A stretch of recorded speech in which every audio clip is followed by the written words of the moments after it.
Only the cowardly humans answered the call. The distress signal moved through space for 3 long weeks. It was weak but clear, a call for help that any spacefaring race could understand. The message bounced from relay to relay, reaching the territories of the most powerful species in the galaxy. In the grand meeting halls of the Vermilion Empire, Admiral Zhou studied the signal with 6 of his eyes, while his remaining 2 focused on the star map. His scaled skin reflected the red lighting of the command center. Another trap, he decided, turning away from the display. The last time we answered such a call, we lost 3 battlecruisers. His second-in-command nodded in agreement. Let someone else handle it this time. Far across the galaxy, in the crystal spires of the Helix Concordat, similar conversations took place. The luminous beings who ruled this section of space flickered with patterns that translated to dismissal and contempt. "This signal comes from beyond our trade routes," said Counselor Rill, her body pulsing with blue light. "We have our own worlds to protect. Let the humans deal with it. They love to meddle in affairs that don't concern them." The others agreed. The humans, after all, were known throughout the galaxy as an odd species, too careful, too concerned with safety, too willing to help strangers. Other races saw these traits as weaknesses, calling humans the cowards of the stars behind their backs. The signal continued its journey until it reached Earth. On a clear morning in Seoul, the United Space Command held an emergency meeting. Through the large windows, the city skyline gleamed in the early sunlight, a testament to humanity's ability to rebuild after the great collapse of the previous century. Captain Hannah Park stood at attention before the council table. At 42, she had seen more of space than most humans. Her black uniform was perfectly pressed, her posture straight. Only the slight tapping of her finger against her leg showed her nervousness. "We've analyzed the signal thoroughly," she explained to the 5 admirals. "It comes from the far reach beyond the territories of any known civilization. Our computers give it a 93% chance of being genuine." Admiral Kim, the oldest member of the council, frowned. "The Vermilion and the Helix have both refused to respond?" "Yes, sir," Hannah confirmed. "They've made their positions clear. The Vermilion believe it's a trap. The Helix say it's outside their area of interest." "And what do you think, Captain Park?" asked Admiral Keyoung, leaning forward. Hannah took a deep breath. "I think someone out there needs help, and I think we should give it." The council members exchanged looks. Everyone in the room knew what the other species said about humans. Too cautious. Too slow to act. Always preparing for disasters that never come. Commander Tay, a skeptical voice on the council, spoke up. "The Vermilion ambassador told me just last week that humans will never be taken seriously because we're too afraid to take risks. He called us cowards." Hannah's back stiffened. "With respect, Commander, there's a difference between being afraid and being careful. We survived the Great Collapse because we planned ahead. We survived first contact because we were prepared for hostility. Being thorough isn't the same as being afraid." A silence fell over the room. Outside, a flock of birds passed by the window, free in the clean air that had once been polluted before human caution had saved their own world. Finally, Admiral Kim nodded slowly. "The Prometheus is ready for deep space travel, is it not?" "Yes, sir," Hannah replied. "My crew and I can depart within 12 hours. "Then make it so, Captain Park," the Admiral decided. "Investigate the signal. Render aid if needed.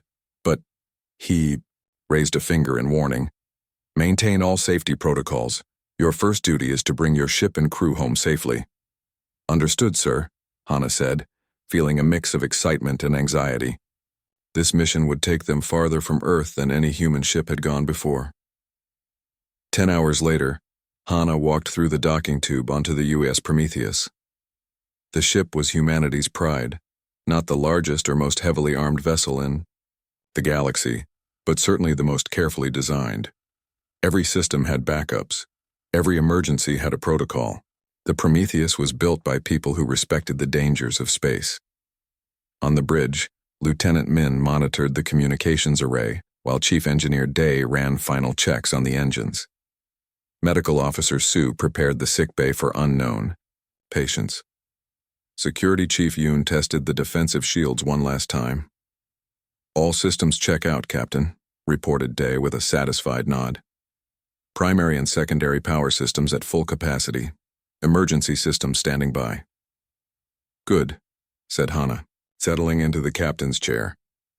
"Set course for the signal origin. Standard approach protocol." As the Prometheus pulled away from Earth's orbit, Hana thought about the words the other species used to describe humans. Cowardly, timid, overcautious. Perhaps they were right.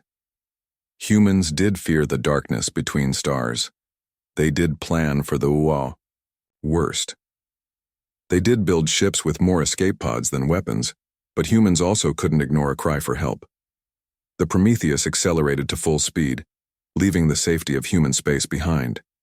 Whatever waited at the source of that signal, trap or genuine emergency, would find that the cowardly humans were the only ones who had answered the call. And sometimes, thought Hana as the stars streaked past the view screen, the most courageous act wasn't rushing blindly into danger. It was facing danger with open eyes and a prepared mind. The journey had begun. Only the cowardly humans answered the call. The Prometheus moved through the darkness of space, its engines humming with carefully controlled power. 3 weeks had passed since they left Earth, and each day took them further from known territory. The ship's hull gleamed under distant starlight, its design a perfect balance of strength and flexibility. Captain Hana Park sat in her private quarters reviewing the ship's logs. Her dark hair was pulled back in a neat bun, and despite the late hour, her uniform remained crisp. On her desk sat a small plant from Earth, a reminder of home. A soft chime announced a visitor. "Enter," she called. Lieutenant Min stepped inside, holding a data pad. His usually calm face showed signs of worry. "Captain, we've finished the latest scan of the region ahead. There's something strange about it." Hana took the pad and studied the readings.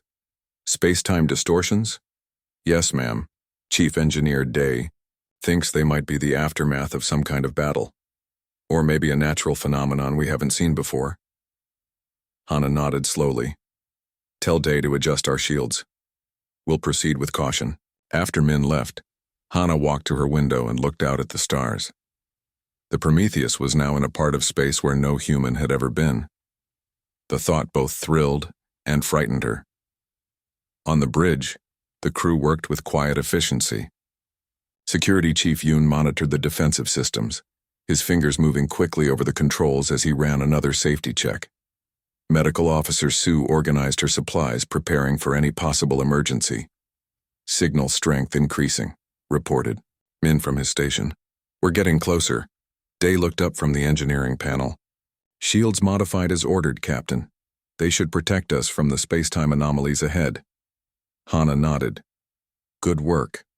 Maintain current speed." As the Prometheus pushed forward, the crew fell into their daily routines. They trained for emergencies, checked and rechecked systems, and prepared for every possible problem. Other species might call this behavior paranoid, but to humans, it was simply common sense. During a meal break, Yoon spoke about their reputation in the galaxy. "My cousin serves on a trade ship," he said, cutting his food into neat pieces. "He told me that the Vermilion call us the turtles of space because we move so cautiously." Sue smiled slightly. "Better a living turtle than a dead hare." "Exactly," agreed Day. "After what happened to Earth during the Great Collapse, we learned our lesson. Plan ahead or perish. The Great Collapse had almost destroyed human civilization 100 years ago.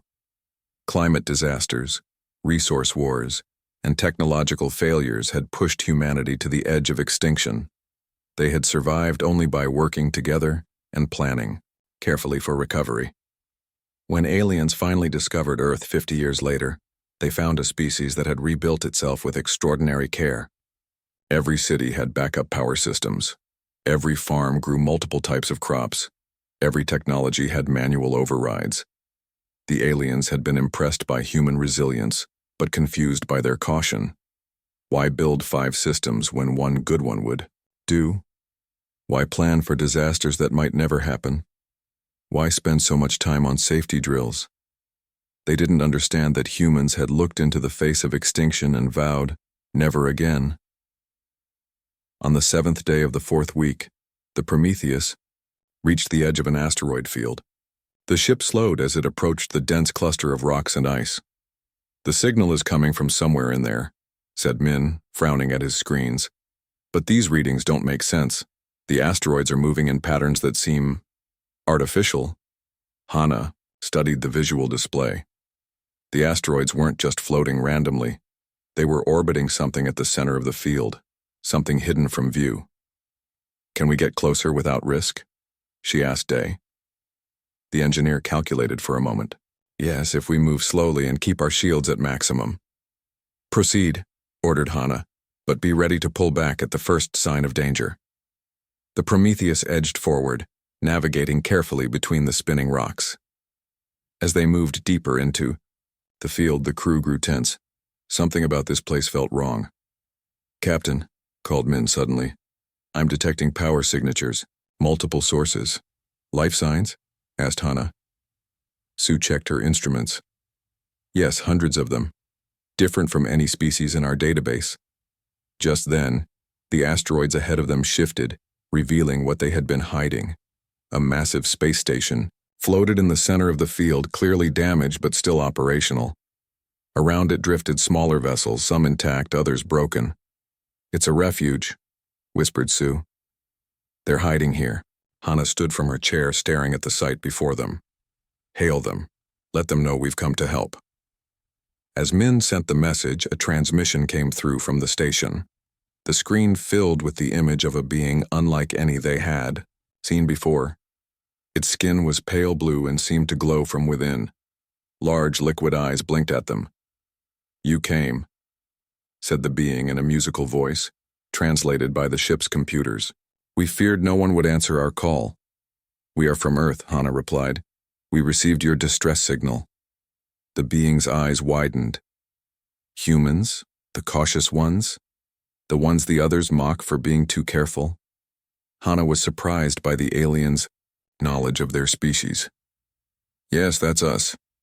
"Then the stars have blessed us," said the alien, its voice filled with relief.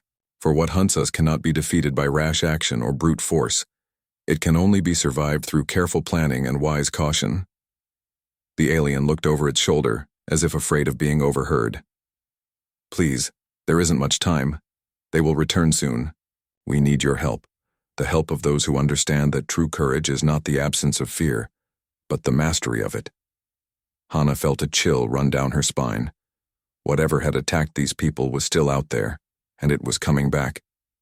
"We'll help you," she promised. "Tell us what we're facing." Only the cowardly humans answered the call. The alien called himself Mino. His people, the Nari, had once ruled 50 star systems before disaster struck. Now less than 1,000 remained, hiding among the asteroids in their damaged station. Captain Hana Park sat across from Mino in the Prometheus meeting room. The blue-skinned alien seemed both exhausted and relieved, his large eyes blinking slowly in the ship's lighting. "We thought we were the last," Mino said. His voice had a musical quality even through the translator. "Our civilization was believed extinct for centuries. We hid to survive." "Hide from what?" asked Hana. Medical Officer Sue stood nearby, scanning Mino with her medical device. She had never seen a species like the Nari before. Their skin glowed from within, pulsing with patterns that seemed to match their emotions. Mino's light patterns darkened. "The Devourers. They come every few thousand years, consume all they can find, then return to sleep. This cycle has continued for millions of years." Security Chief Yoon leaned forward in his chair. "And they're awake now?" "Yes," said Mino. "We sent warnings to all major civilizations, but none responded. Except you." Lieutenant Min tapped on his datapad. "The Vermilion Empire and Helix Concordat both received your signal. They chose to ignore it." Mino wasn't surprised. The warrior races think themselves too powerful to worry. They believe they can defeat any enemy with enough weapons and soldiers. "But not these Devourers?" asked Hana. Mino shook his head slowly. "No. The Devourers cannot be beaten that way. They are ancient and patient. They study their prey, learn their weaknesses, and then strike without mercy. After the meeting, Hana gathered her senior staff in the ship's command center. The mood was tense as Chief Engineer Day presented his analysis of the data the Nari had shared. The Devourers are silicon-based life forms, he explained, showing images on the main screen. They're nearly immortal, incredibly patient, and absolutely ruthless. The images showed black, crystalline creatures with multiple limbs and no visible eyes or mouth. They seem to absorb energy directly from their environment. They've perfected the art of hibernation, continued Day. They sleep for thousands of years, waiting for new civilizations to develop. Then they wake up and feed. Like farmers waiting for crops to grow, added Sue with a shudder. And the warrior races of the galaxy knew about this? Asked Min, disbelief in his voice. Day nodded grimly. According to the Nari's historical records, yes. They knew but chose to ignore the warning signs. They thought it more efficient to sacrifice a few outer colonies rather than face the Devourers directly. Yoon studied the tactical display. So what do we do now? We can't fight these things alone. Hana looked at each member of her crew. We do what humans have always done. We prepare, we plan, and we help those in need. She turned to Day. How soon can we evacuate the Nari? The Prometheus can take about 200, he replied.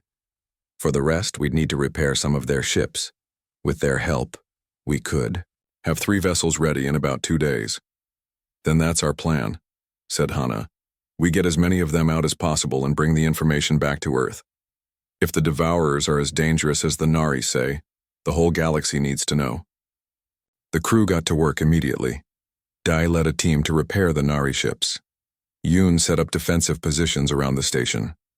Sue examined the refugees, many of whom were injured or sick. As Hana helped a group of Nari children board the Prometheus, Mino approached her. Your people are strange to us, he said. You plan so carefully. You think of so many possibilities. Even your ship is built with many backup systems. Hana smiled slightly. We've learned from our mistakes.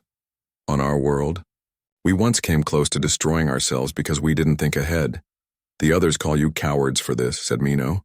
We know, replied Hana. We don't care what they call us as long as we survive. Just then an alarm sounded. Lieutenant Min's voice came over the communication system. Captain, we have multiple contacts emerging from the far side of the asteroid. Field. They match the Nari's description of Devourer ships. Hana's heart raced, but her voice remained steady. All teams, back to your stations. Begin evacuation protocol Alpha. Mino, get your people to the escape ships now. The peaceful operation turned into a race against time. Nari families rushed to board the repaired vessels. The Prometheus crew guided them, maintaining order despite the growing panic. In space, dark shapes moved between the asteroids. The Devourer. Ships were like nothing Hana had ever seen, not built but grown, their black crystalline structures absorbing light rather than reflecting it. They're trying to surround us, reported Yoon from the tactical station, targeting our engines. The first shot hit the Prometheus with surprising force. The ship shuddered but held steady. Shields holding at 82%, called Day. Backup power online. Get those refugee ships moving, ordered Hana. We'll cover their escape. The Prometheus positioned itself between the approaching Devourers and the fleeing Nari vessels. Its weapons might not be the most powerful in the galaxy, but its defensive systems were second to none. The redundant shield generators are holding, said Day with grim satisfaction. Being cowardly has its advantages. Another hit rocked the ship. A console exploded in sparks, but the emergency systems kicked in immediately. All Nari ships away, reported Min. They're heading for the jump point. Hana gripped the arms of her command chair. Set course to follow them. Keep shields at maximum. As the Prometheus turned to flee, a Devourer vessel moved to block its path. For a moment, Hana saw the creature controlling the ship. A towering, black crystal form that seemed to pulse with ancient malice. Evasive maneuvers, she ordered. We need to warn Earth. We need to warn everyone. The ship swerved, narrowly avoiding the Devourer's grasp, and accelerated toward open space. Behind them, the asteroid field erupted with energy as more Devourer ships arrived. The chase had begun. Only the cowardly humans answered the call. 3 days after their narrow escape, the Prometheus limped into Earth's solar system. The ship carried battle scars from its encounter with the Devourers. Several hull sections were blackened from energy weapons. One engine worked at half power, but Captain Hannah Park had brought her crew and 200 Nari refugees home safely. On Earth, the United Space Command declared a galaxy-wide emergency. Most alien species dismissed it as another example of human overreaction. The Vermilion ambassador laughed openly during the announcement. The Helix representative simply turned and walked out of the meeting. "Let them mock us," said Admiral Kim as he stood with Hannah in the orbital command station above Seoul. Through the wide windows they could see the curve of Earth, beautiful and blue. "We know what we're facing now." Hannah, freshly promoted to fleet captain, nodded. "The Nari data confirms it. The Devourers have awakened and they're hungry. They won't stop with just one civilization this time." From the command deck screens, reports already showed Devourer ships appearing at the edges of distant star systems. A Helix colony had gone silent. A Vermilion outpost had sent a brief distress call before being destroyed. "How long before they reach populated worlds?" asked the Admiral. 2 weeks, maybe less," Hannah replied. "They're fast learners. They're already adapting their tactics based on what they encountered." The Admiral's weathered face showed deep worry. Lines. "Then we have work to do." Within hours, the human response began. While other species prepared their war fleets, humans activated emergency protocols that had been in place for decades. These plans weren't designed specifically for the Devourers, but for any extinction-level threat. Operation Safe Harbor began with the evacuation of outer colonies. Transport ships, many of them civilian vessels equipped with military-grade shields, moved to the edges of human space. They weren't the fastest or most heavily armed ships in the galaxy, but they were reliable and safe. Commander Tay oversaw the operation from a command center in New Sydney. Screens around him showed the movement of hundreds of ships. "The first wave of evacuees is already en route to the inner systems," he reported to Admiral Kim. "We'll have the most vulnerable colonies empty within 5 days." Meanwhile, in orbit, around Mars, Chief Engineer Day worked with a team to modify Earth's defensive systems. The Nari had provided crucial information about Devourer weaknesses. "Their crystalline structure is sensitive to certain energy frequencies," he explained to a group of engineers. "We can't destroy them easily, but we can hurt them enough to make them think twice." Medical Officer Sue established treatment centers for refugees. Many species would soon be fleeing the advancing Devourers. "We need to be ready for at least 20 different biology types," she told her staff. "Some of them have never asked for human help before. They'll be scared and proud at the same time." In space, Fleet Captain Hannah led a coalition of human ships to defend a crucial evacuation route. The Cygnus corridor would be vital for refugees fleeing from the outer systems. If the Devourers took control of this region, thousands of ships would be trapped. The human fleet wasn't impressive by galactic standards. The ships were sturdy rather than sleek, defensive rather than aggressive. But every vessel had triple-layered shields, multiple escape pods, and crews trained for disaster. As final preparations were made, a transmission arrived from the Vermilion Empire. Their proud warrior fleet had engaged the Devourers directly. The battle had been short. The Vermilion ships, designed for attacking other conventional vessels, had been taken apart piece by the ancient predators. "We request assistance," said the Vermilion Admiral, his scaled face showing shock and humiliation. "Our outer worlds are under attack. Our weapons are ineffective." Admiral Kim shared the message with Hannah. "What do you think? Should we divert ships to help them?" Hannah considered the question carefully. "The Vermilion mocked us when we warned them. They called us cowards when we started evacuations." She paused. "But yes, we should help them. Not because they deserve it, but because that's who we are." The Admiral smiled slightly. "I knew you'd say that. I've already ordered relief ships to their border colonies." The first true test came when a Devourer fleet entered the Cygnus corridor, targeting a convoy of refugee ships. Hana's fleet moved to intercept. Defensive formation Beta, she ordered from the bridge of the renamed flagship, now called the Prometheus II. Remember your training. These things are powerful but predictable. They don't understand why anyone would put safety before power. The Q. Human ships arranged themselves in layers. As the Devourers attacked, they found their crystalline weapons deflected by overlapping shield systems. When they broke through one line of defense, another waited behind it. They're targeting our power systems, reported Lieutenant Min. Just like before. Switch to backup generators, ordered Hana calmly. Rotate shield frequencies. The battle lasted for hours. Human ships took damage but remained operational because of their redundant systems. The Devourer assault, designed to cause quick panic and surrender, instead met steady, planned resistance. The refugee convoy is clear, announced Min finally. All ships have jumped to safe space. Cheers erupted on the bridge. Even as the celebration began, Hana was already planning their next move. Signal all ships, tactical retreat to checkpoint. Delta.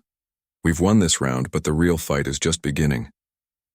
As the human fleet pulled back in good order, the Devourers seemed to hesitate. For the first time in their ancient existence, they had encountered prey that didn't behave as expected. The humans didn't rush forward with false courage. They didn't flee in disarray. They moved with purpose, protecting others even at risk, to themselves. The galaxy watched in growing amazement as humanity's approach to crisis proved effective. Their ships, built to withstand disaster rather than cause it, outlasted the enemy. Their crews, trained for worst-case scenarios, adapted quickly as conditions changed. The Devourers had not expected this, and for the first time in millions of years they knew uncertainty. Only the cowardly humans answered the call. The battle for the Cygnus corridor lasted 17 hours. When it ended, half of Hana's ships were damaged but still working. The refugee convoy had escaped safely. The Devourer fleet had lost many ships and was forced to retreat. 1 month after the first attack, something amazing happened. Representatives from all major species gathered on Earth to create a plan. They came to the very planet whose people they had mocked for so long. The meeting took place in the United Space Command's Grand Hall in Seoul. Sunlight streamed through tall windows, illuminating a room filled with beings from across the galaxy. Some floated, some crawled, some walked on many legs. All had come, seeking the help of humans. Fleet Captain Hana Park stood at the side of Admiral Kim as he welcomed the guests. Her uniform was fresh, but her face showed signs of exhaustion. She had fought in 3 major battles since the Cygnus corridor. The Vermilion Admiral approached her, his scaled face showing an emotion she couldn't quite read. "Captain Park," he said stiffly, "your tactics in the Orion defense were effective." Hana nodded. "Thank you, Admiral. We owe you an apology," he continued, the words clearly difficult for him to say. "We mistook your caution for cowardice." "An understandable error," she replied politely. "Different species, different ways of thinking." Nearby, Chief Engineer Day spoke with representatives from 7 different worlds. They crowded around him, asking questions about human shield technology and backup systems. "The key is redundancy," Day explained. "Don't build one perfect system. Build 3 good ones that can work together or separately. But the cost," began a Helix engineer, "is less than extinction," finished Day simply. Medical Officer Sue had set up a demonstration of human emergency medical procedures. "Your warrior culture values those who fight well," she told a group of Vermilion doctors. "Our culture values those who save lives well." The Vermilion listened with new respect. Their own medical ships had been lost in early battles, having no effective defenses. Admiral Kim called the meeting to order. The crowd fell silent as he presented the latest reports. "The Devourers have been pushed back in 3 sectors," he announced. "But they remain a serious threat. They are ancient and patient. They can wait us out." He displayed a map showing Devourer movements. "They're adapting to our defenses, Each encounter makes them smarter. We need a long-term solution, the Helix representative floated forward. We have studied the human defensive strategies. You have taught us something valuable. Sometimes the bravest action is not rushing into battle, but carefully planning how to win it. The plan that emerged combined the strengths of all species. The warrior races would provide offensive power. The trading species would manage supply lines. The scientific races would develop new weapons, and humans would design the defensive systems and evacuation protocols that kept everyone alive. After the meeting, Hana stood by a large window, looking out at the ships gathered in Earth orbit. Vessels from dozens of species had come together, many now carrying human safety systems. Impressive view, said Mino, joining her. The Nari leader had become an important advisor, his people's ancient knowledge of the Devourers proving valuable. I never thought I'd see this, admitted Hana. All these species working together. Fear is a powerful motivator, said Mino. So is hope, countered Hana. We're not just fighting to survive. We're fighting for a future where all our peoples can thrive. Mino's skin glowed with a pattern that indicated agreement. The Devourers have existed for millions of years. They've never been truly defeated, only delayed until their next awakening. Then we'll be the first to defeat them, said Hana with quiet determination. The final battle took place 3 months later in the dark space between the Orion and Perseus arms of the galaxy. The Devourers had gathered their remaining forces for one massive attack. The Allied fleet waited for them. Ready with new weapons and tactics, Hana commanded a section of the defensive line. Her flagship, Prometheus II, held position alongside Vermilion battleships and Helix science vessels. They're coming, reported Lieutenant Min as the enemy ships appeared on sensors. Larger force than we expected. The Devourer fleet was indeed massive, their black crystalline ships absorbing the light of nearby stars. At their center moved a vessel 10 times larger than the others, the Devourer Queen. All ships hold formation, ordered Hana. Remember the plan. Let them come to us. The human strategy went against every instinct of the warrior races. Rather than charging forward, the Allied fleet maintained a defensive posture, drawing the Devourers into a carefully prepared trap. As the enemy closed in, the first phase began. Helix ships activated devices developed from Nari technology, creating energy fields that slowed the Devourers' movement. Vermilion battleships targeted specific weak points identified by human analysis. But the Devourers were powerful and ancient. They pushed through the initial defenses, their weapons tearing into the Allied line. Shields down to 40%, called out Yoon as the Prometheus shook from a direct hit. Switch to secondary systems, ordered Hana calmly. Prepare evacuation, protocols for damaged ships. Throughout the fleet, human-designed safety measures saved thousands of lives as vessels took heavy damage. Escape pods launched from dying ships. Backup systems kept critical functions running. Emergency rescue teams moved with practiced efficiency. The battle seemed to be turning against the Allies when Mino contacted Hana from his position in the command center. It's time, he said simply. Hana nodded. All ships, execute Phase 3. Target the Queen. Across the battlefield, ships that appeared damaged suddenly powered up hidden weapons. The Devourers had fallen for the oldest human tactic, playing weak to draw the enemy in. Concentrated fire from 100 vessels struck the Queen ship. Its crystalline surface cracked, leaking the strange energy that powered the ancient beings. It's working, said Min in wonder. Don't celebrate yet, cautioned Hana. The Queen ship released a pulse of energy that disabled dozens of Allied vessels, but the humans had planned for this too. Backup ships moved in, continuing the attack while rescue operations began. The battle raged for hours. Ships were lost on both sides. But finally, the Queen's defenses failed. Its crystal core shattered under the combined assault, sending a shockwave through the Devourer fleet. Without their leader, the remaining Devourers fell into disarray. Some fled into deep space. Others simply went dormant, their ships drifting, lifelessly.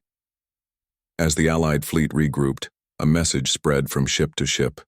We won. The Devourers are defeated. In the aftermath, as rescue ships collected survivors and engineers began repairs, Hana received a transmission. The combined leadership of the galaxy's species had made a decision. The new united fleet would need a commander, someone who understood that true courage meant protecting life rather than risking it needlessly. They had chosen her. When this is over, Hana told her crew as celebrations began across the fleet, I hope they remember one thing, that when disaster came and fear was reasonable, the cowardly humans answered the call. In the dark between the stars, the remaining Devourers retreated to unknown regions. They had encountered many civilizations over millions of years, but humans presented something new, a species that respected danger enough to prepare for it, yet remained brave enough to face it. The galaxy had been changed forever. No one ever again used the word cowardly to describe humanity. Instead, a new term entered the galactic vocabulary, human wise, the highest form of courage.